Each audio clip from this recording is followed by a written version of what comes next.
আপনারা চিন্তা করেন 300 কিলোমিটার পাড়ি দিয়ে এখানকার প্রশাসনিক উন্নয়নের জন্য প্রশাসনিক কর্মকর্তারা 300 কিলোমিটার পাড়ি দিয়ে সরকারি তেলের।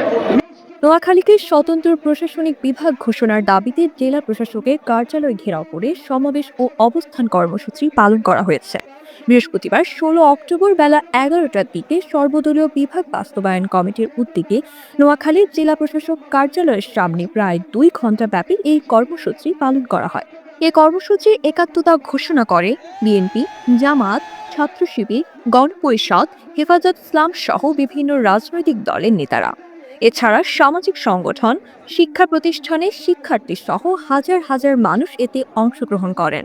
সমাবেশে বক্তারা বলেন, প্রায় 350 বছর আগে নোয়াখালী একটি সমৃদ্ধ জনপদ, আর এই জনপদ থেকে বিভাগ ঘোষণা করা এটি তাদের দাবি নয়, এটি তাদের অধিকার।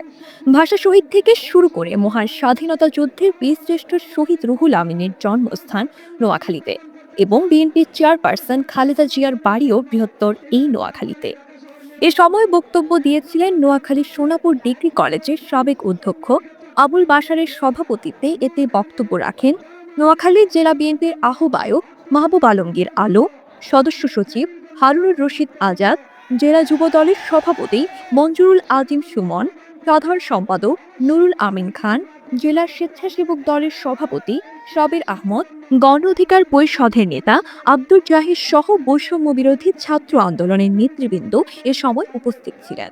আমি বলে দিতে চাই, বাংলাদেশ ইসলামী ছাত্র শিবির নোয়াখালী শহর শাখা নোয়াখালী বিভক্ত এই আন্দোলনের সাথে আছে, ভবিষ্যতেও থাকবে।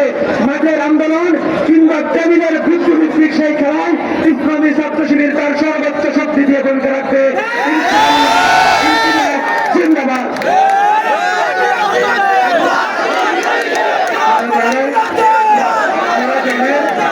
আমাদের অনেকগুলো রাজনৈতিক সংগঠন আছে, পেশাজীবী সংগঠন আছে, কিছু ধর্মীয় সংগঠন আছে।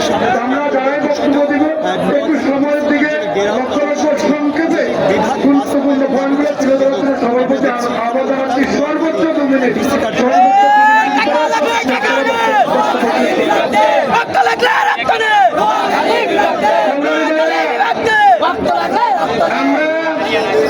সাথে আজকে আমাদের কর্মসূচি সফল করবো ইনশাল্লাহ।